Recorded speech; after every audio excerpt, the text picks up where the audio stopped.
ಅಲ್ಲಿ ನಮ್ಮ ಮನೇಲಿ ನಮ್ಮ ಕಟ್ಟಿಗೆ ಭಟ್ರು ಗುರುಗಳಿದ್ದಾಗ ಪುರಾಣಿಕ ಮಠ ಅವರು ನಮ್ಮ ಗುರುಗಳು ಬಂದಾಗ ಎಲ್ಲ ನಮ್ಮ ಮನೇಲಿ ಮುಸ್ಲಿಮ್ಸು ಊಟ ಮಾಡ್ತಾ ಇದ್ರು, ಕ್ರಿಶ್ಚಿಯನ್ಸು ಬರ್ತಾ ಇದ್ರು, ಕ್ರಿಶ್ಚಿಯನ್ಸು ಊಟ ಮಾಡ್ತಾ ಇದ್ರು, ಎಲ್ಲ ಜಾತಿಯವರು ಬರ್ತಾ ಇದ್ರು. ಅದಕ್ಕೆ ಆಡ್ಕೊಡೋರೆಲ್ಲ ತುಂಬ ಜನ ಆಡ್ಕೊಡಿದಾರಂತೆ. ಏನು ಇವನಿಗೆ ಇನ್ನೂ ಯಾವ ಜಾತಿ ಗೀತಿ ಏನೂ ಇಲ್ಲ, ಇವನಿಗೆ ಎಲ್ಲರಿಗೂ ಮನೆಯೊಳಗೆ ಸೇರಿಸ್ತಾನೆ ಹಾಗೆ ಹೀಗೆ ಅಂತೆಲ್ಲ ನಮ್ಮ ತಂದೆ ಏನೂ ಕೇರೇ ಮಾಡಿಲ್ಲ, ಅವ್ರ ಮಾತುಗಳಿಗೆ ಕಿವಿ ಕೊಟ್ಟೇ ಇಲ್ಲ ಅವರು. ಪರಮೇಶ್ವರನೇ ನನಗೆ ಮೊದಲಿಂದನೂ ಅಷ್ಟೇ, ನಾನು ಬೀಳದೆ ಹೋದಂಗೆ ಸಂಗೀತದಲ್ಲಿ ನಾನು ಮೂಲೆ ಗುಂಪಾಗದೆ ಹೋದಂಗೆ ನೋಡ್ಕೊಂಡವನು ಅವನೇ. ಯಾಕೆಂದರೆ ನಮ್ಮ ತಂದೆ ನಮಗೆ ಬಳುವರಿ ಅಂತ ಕೊಟ್ಟಿದ್ದು ಹಾರ್ಮೋನಿಯಂ, ತಬಲಾ, ತಂಬೂರ, ಇದು 3 ಬಳುವರಿ ಕೊಟ್ಟಿದ್ದು. ಪಾತ್ರಗಳ ಜೊತೆಗೆ ನಮ್ಮ ತಂದೆ ಇದಿಷ್ಟು ನಮ್ಗೆ ಕೊಟ್ಟಿದ್ದಾರೆ. ಈಗಾದ್ರೂ ಅವು ಏನು ನಿಂಗೆ ವಯಸ್ಸಾಗಿದೆ ನೀನು ಹಾಡಬೇಡ ಅಂತ ಹಂಗೆಲ್ಲ ಯಾವುದೂ ಒಂಥರ ನಿಕೃಷ್ಟವಾಗಿ ನೋಡೋದಾಗಲಿ ಅದೆಲ್ಲ ಇಲ್ಲವೇ ಇಲ್ಲ. ಇಲ್ಲ, ಹಾಡು ಹಾಡು ಹಾಡು ಪರವಾಗಿಲ್ಲ.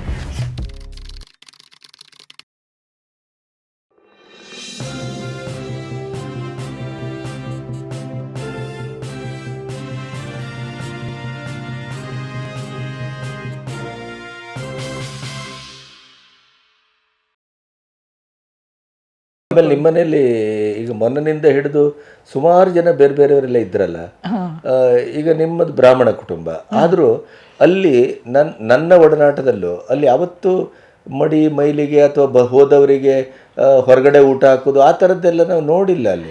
ಅಲ್ಲಿ ನಮ್ಮ ಮನೇಲಿ ನಮ್ಮ ಕಟ್ಟಿಗೆ ಭಟ್ರು ಗುರುಗಳಿದ್ದಾಗ ಪುರಾಣಿಕ ಮಠ ಅವರು ನಮ್ಮ ಗುರುಗಳು ಬಂದಾಗ ಎಲ್ಲ ನಾವು ನಮ್ಮ ಮನೇಲಿ ಮುಸ್ಲಿಮ್ಸು ಊಟ ಮಾಡ್ತಾಯಿದ್ರು, ಕ್ರಿಶ್ಚಿಯನ್ಸು ಬರ್ತಾ ಇದ್ರು, ಕ್ರಿಶ್ಚಿಯನ್ಸು ಊಟ ಮಾಡ್ತಾ ಇದ್ರು, ಎಲ್ಲ ಜಾತಿಯವರು ಬರ್ತಾ ಇದ್ರು. ಬೇರೆ ಜಾತಿ, ಮೊನ್ನ ಕ್ರಿಶ್ಚಿಯನ್ ಜಾತಿ, ಕ್ರಿಶ್ಚಿಯನ್ ಅವ. ಆದ್ರೆ ಎಷ್ಟೋ ಜನರಿಗೆ ಗೊತ್ತಿಲ್ಲ. ಹೌದು, ಅವನು ಕ್ರಿಶ್ಚಿಯನ್ ಅವ. ನಾ ಹುಟ್ಟಿದಾಗ ಬಂದವನಂತೆ. ನನಗೆ ಒಂದು 25 ವರ್ಷ ಆದಮೇಲೆ ಅವನು ನಮ್ಮ ಮನೆ ಬಿಟ್ಟಿದ್ದಾನೆ. ಬಿಟ್ಟು ಅವನ ಮೂಲ ಮನೆಗೆ ಹೋಗಿದ್ದಾನೆ. ಒಂದು 25 ವರ್ಷ ನಮ್ಮ ಮನೇಲಿ ಉಳ್ಕೊಂಡಿದ್ದಾನೆ ಅವನು.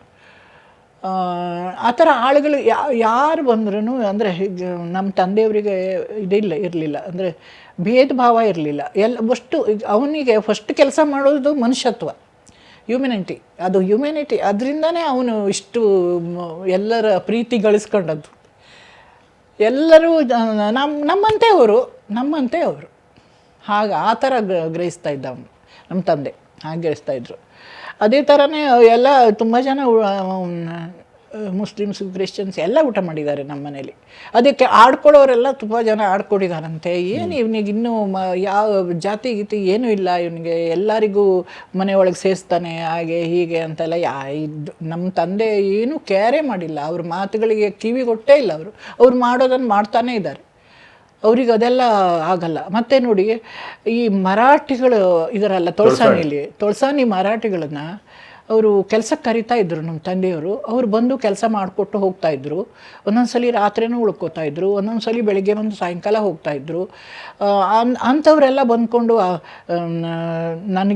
ನಮಗೆ ನಿಮ್ಮ ಮನೆ ಅಡಿಕೆ ಸಸಿ ಬೇಕು ಒಡೆಯ ನಮಗೆ, ಯಾಕೆಂದರೆ ನಿಮ್ಮ ಮನೆ ಅಡಿಕೆ ತುಂಬ ದಪ್ಪ ಅಡಿಕೆ, ನಮ್ಗೆ ಅಂಥ ಸಸಿ ಬೇಕು ನಮಗೆ ಅಂತೆಲ್ಲ ಅವ್ರು ಕೇಳುವರಲ್ವ. ಇವ್ರು ಕೇಳಿದ ತಕ್ಷಣವೇ ತನ್ನ ಇದು ಎತ್ತಿನ ಗಾಡಿ ಇತ್ತಲ್ಲ, ಎತ್ತಿನ ಗಾಡೀಲಿ ನಮ್ಮ ಗೋಪು ದೊಡ್ಡ ತಮ್ಮ ಎಲ್ಲ ಹೋಗಿ ಕೊಟ್ಟಿದ್ದಾರೆ. ಎಲ್ಲರೂ ಆ ಸಸಿ, ಅಡಿಕೆ ಸಸಿ ಕಿತ್ತಿ ಗಾಡಿ ತುಂಬಿಸ್ಕೊಂಡು ತೊಳಸಾನಿಗೆ ಹೋಗಿ ಎಲ್ರಿಗೂ ಹಂಚಿದ್ದಾರೆ. ಅಲ್ಲಿ ಯಾರಿಗೆ ಬೇಕೋ ಅವರಿಗೆಲ್ಲ ಅಡಿಕೆ ಸಸಿ ಕೊಟ್ಟು ಬಂದಿದ್ದಾರೆ. ಈಗೆಲ್ಲ ಅವರು ಹೇಳ್ತಾರಂತೆ, ನಿಮ್ಮ ತಂದೆಯವರು ಕೊಟ್ಟು ಸಸಿ ಮರ ಇದು ಅಂತ. ಅಷ್ಟು ಅವರು ಹಾಗೆ ಪ್ರೀತಿ ಇಟ್ಕೊಂಡಿದ್ದಾರೆ. ಪಾಪ ಮರಾಠಿಗರು ತುಂಬ ಪ್ರೀತಿ ಇಟ್ಕೊಂಡಿದ್ದಾರೆ. ಅವರಿಗೂ ಸಾಲ ಸೋಲ ಅಕ್ಕಿ ಗಿಕ್ಕಿ ಎಲ್ಲ ಸಿಕ್ಕಾಬಿಟ್ಟಿದೆ. ಹೌದು. ಆಗ ಅವರಿಗೆಲ್ಲ ತುಂಬ ಮಾಡಿದ್ದಾರೆ, ಅಲ್ಲೂ ಹೆಲ್ಪ್ ಮಾಡಿದ್ದಾರೆ, ತುಂಬ ಮಾಡಿದ್ದಾರೆ. ಆಲೂ ಮರಾಠಿ ಅವರಂತೂ, ಆಲೂ ಮರಾಠಿ ಅಂದರೆ ನನ್ನ ಒಬ್ಬರಿಗೆ ಗಳಸ್ಯ ಕಂಠಸ್ಯ. ಅದು ಇದರೊಳಗೆ ಮರಾಠಿಯವರಲ್ಲಿ ಅವರು ಇದು ಲೀಡರ್, ಮುಖಂಡ ಥರ ಅವರು. ಅಂದರೆ ನಮ್ಮ ತಂದೆಯವ್ರಿಗೆ ತುಂಬ, ಅವರು ಏನು ಹೇಳಿದ್ರೆ ಮಾಡ್ತಾಯಿದ್ರು ತಂದೆ ಅಷ್ಟೇ. ಅವರಿಗೂ ಹಾಗೆ ನಮ್ಮ ತಂದೆಯವರು ಅಂದರೆ ತುಂಬ ಇಷ್ಟ. ಎಲ್ಲಿ ಆಸ್ಪತ್ರೆಗೆ ತಂದೆಯವರು ಹಾಕಲಿ, ಅದು ರುಚಿಗೆ ಅಂದರೆ ಕಾಯಿಲೆ ಬಂದು ಬೀಳಲಿ, ನಮ್ಮ ತಂದೆಯವರು ಯಾವ ಆಸ್ಪತ್ರೆಯಲ್ಲಿದ್ದರೂ ಆಲೂ ಮರಾಠಿ ಹೋಗಿ ನೋಡ್ಕೊಂಡು ಬರೋದೆ. ಅವರಿಗೂ ವಯಸ್ಸಾಗಿತ್ತು, ಆದ್ರೂ ಹೋಗಿ ನೋಡ್ಕೊಂಡು ಮಾತಾಡ್ಸ್ಕೊಂಡು ಬರೋದೆ. ಅಷ್ಟು ಅಂದರೆ ಸಂಬಂಧ ನೋಡಿ, ಆತ್ಮೀಯ ಸಂಬಂಧ ಅದೆಲ್ಲ ಮನಸ್ಸಿನ ಸಂಬಂಧ. ಅದಕ್ಕೆ ಹೇಳಲಿಕ್ಕೆ ಸಾಧ್ಯ ಇಲ್ಲ, ಇದು ಯಾವ ಥರ ಸಂಬಂಧ ಅಂತ ನಿಖರವಾಗಿ ಹೇಳಲಿಕ್ಕೆ ಸಾಧ್ಯನೇ ಇಲ್ಲ. ಅಂಥ ಸಂಬಂಧ ಇಟ್ಕೊಂಡಿದ್ರು ನಮ್ಮ ತಂದೆಯವರು. ನೀವು ಕೊನೆಗೆ ಎಲ್ಲಿವರೆಗೆ ಓದಿದ್ರಿ? ನಾ PUC ವರೆಗೆ ಓದಿದ್ದು. ಹಿಂದಿ ವಿಶಾರದ ಮಾಡಿದೆ, ಯಾಕೆಂದರೆ ನಾವು ಹಿಂದೂಸ್ತಾನಿ ಸಂಗೀತ ಅಲ್ಲ, ಮತ್ತು ನಂಗೆ ಹಿಂದಿ ಇಷ್ಟ, ಅದಕ್ಕೋಸ್ಕರ ನಾನು ಹಿಂದಿ ವಿಶಾರದ ಮಾಡಿದೆ. ಆಮೇಲೆ ಇದು ಹಿಂದೂಸ್ತಾನಿ ಸಂಗೀತ ವಿಶಾರದ ಮಾಡಿದೆ. ಅದನ್ನು ಮದುವೆ ಇವಳು 6 ತಿಂಗಳ ಮಗು ಆವಾಗ ವಿಶಾರದ ಮಾಡಿದ್ದೀನಿ. ನಮ್ಮ ತಮ್ಮನೇ ಕಲಿಸಿದ್ದು. ನಮ್ಮ ಗುರುಗಳು ಚಂದ್ರಶೇಖರ್ ಪುರಾಣಿಕ್ ಮಠ ಅವರು ಪಾಪ ಬಂದು ಒಂದು ಸ್ವಲ್ಪ ಹೇಳಿಕೊಟ್ರು. ಆಮೇಲೆ ನಮ್ಮ ತಮ್ಮ ಕಲಿಸಿದ್ದು ಪರಮೇಶ್ವರನೇ ನನಗೆ ಮೊದಲಿಂದನೂ ಅಷ್ಟೇ. ನಾನು ಬೀಳದೆ ಹೋದಂಗೆ ಸಂಗೀತದಲ್ಲಿ ನಾನು ಮೂಲೆ ಗುಂಪಾಗದೆ ಹೋದಂಗೆ ನೋಡ್ಕೊಂಡವನು ಅವನೇ. ಆದರೆ ನನಗೇನು ಕೇಳಿದ್ರೆ, ನಾನು ಎಲ್ಲರನ್ನೂ ನನ್ನ ತಮ್ಮಂದಿರನ್ನ ತಂಗಿಂದಿರನ್ನ ಎಲ್ಲರನ್ನೂ ಗುರುವಾಗಿ ಮಾಡ್ಕೊಂಡಿದ್ದೀನಿ. ಎಲ್ಲರಲ್ಲೂ ಒಂದು ಅದ್ಭುತ ವಿದ್ಯೆ ಇದೆ, ಎಲ್ಲರಲ್ಲೂ ಒಂದು ಅದ್ಭುತವಾದ ಒಂದು ಹಾಡುಗಾರಿಕೆ ಇದೆ. ನಾನು ಎಲ್ಲರ ಹತ್ರನೂ ಕಲಿತೀನಿ, ಎಲ್ಲರ ಹತ್ರನೂ ಕೇಳ್ತೀನಿ, ಈಗಲೂ ಕೇಳ್ತೀನಿ. ಮೊನ್ನೆ ಗೋಪೋತ್ರದ್ದೇ ಕೇಳಿದ್ದೆ, ಒಂದು ಸಂಗೀತದ ಬಗ್ಗೆಗೆ ಒಂದು ಪ್ರಶ್ನೆ ಕೇಳಿದ್ದೆ ಅವನಿಗೆ. ಹೌದು ಅಕ್ಕ, ನೀ ಹೇಳಿದ್ದು ಕರೆಕ್ಟು, ಅದು ಭಿನ್ನ ಷಡ್ಜ, ಅದಕ್ಕೆ ಇನ್ನೊಂದು ಹೆಸರಿದೆ ಅಂದ ಅವನು. ಇಬ್ಬರಿಗೂ ಮರ್ತೋಗಿದೆ. ಆಮೇಲೆ ನಾನೇ ರಾತ್ರಿ ಎಲ್ಲ ಅದು ನೋಡಿ ತೆಗೆದು ಆಮೇಲೆ ಕೌಶಿಕ ಧ್ವನಿ ಅಲ್ವಾ ಅಂತ ಕೇಳಿದೆ. ಹೌದು ಅಕ್ಕ, ಹಂಗೆ ಮಾಡಬಾರ್ದಿದ್ದಾನೆ ಅವನು. ಆ ಥರ ಅಂದರೆ ಎಲ್ಲಿದ್ರೂ ಅದೇ ಗುಂಗಲ್ಲಿರ್ತೀವಿ ನಾವು, ಸಂಗೀತದ ಗುಂಗಲ್ಲೇ ಇರ್ತೀವಿ. ಯಾಕೆಂದರೆ ಬುಡದಿಂದನೂ ಅದೇ ಅಲ್ವಾ ನಮಗೆ, ಆ ವಿದ್ಯೆನೇ ನಮಗೆ ಇಲ್ಲಿವರೆಗೆ ಕೈ ಹಿಡಿದು ಕರ್ಕೊಂಡು ಬಂದಿದ್ದು. ಈಗ ನಂಗೆ ಮದುವೆ ಆದಮೇಲೆ ನಮ್ಮ ಮಂತನದಲ್ಲಿ, ನಮ್ಮ ಯಜಮಾನರ ಮಂತನದಲ್ಲಿ ಯಾರೂ ಸಂಗೀತ ಕಲ್ತಿಲ್ಲ, ಸಂಗೀತ ವಿದ್ಯೆ ಇಲ್ಲವೇ ಇಲ್ಲ. ಆದರೆ ನಾವು ಉಳಿಸ್ಕೋಬೇಕು ಆ ವಿದ್ಯೆಯನ್ನು. ಯಾಕೆಂದರೆ ನಮ್ಮ ತಂದೆ ನಮಗೆ ಬಳುವರಿ ಅಂತ ಕೊಟ್ಟಿದ್ದು ಹಾರ್ಮೋನಿಯಂ, ತಬಲಾ, ತಂಬೂರ, ಇದು 3 ಬಳುವರಿ ಕೊಟ್ಟಿದ್ದು. ಪಾತ್ರಗಳ ಜೊತೆಗೆ ನಮ್ಮ ತಂದೆ ಇದಿಷ್ಟು ನಮ್ಗೆ ಕೊಟ್ಟಿದ್ದಾರೆ. ಹಾರ್ಮೋನಿಯಮು, ತಬಲಾ, ತಂಬೂರಿ, ಇದು ಬಳುವರಿ. ನಾವು ಅದನ್ನು ನೋಡಿದ ತಕ್ಷಣ ನಮ್ಗೆ ತಂದೆಯವ್ರ ನೆನಪಾಗತ್ತೆ. ಅದನ್ನು ನೋಡಿದ ತಕ್ಷಣ ಪ್ರಾಕ್ಟೀಸ್ ಮಾಡ್ತೀವಿ ಮಾಡಬೇಕಾದ್ರನ್ನೆಲ್ಲ ಅದು ನೆನಪಾಗತ್ತೆ. ಆದರೆ ಕೆಲವೊಂದು ಸಲ ನಮ್ಮ ಮನೇಲಿ ಆ ಪ್ರಾಕ್ಟೀಸ್ ವಾತಾವರಣ ನನಗೆ ಇರ್ತಾ ಇರಲಿಲ್ಲ.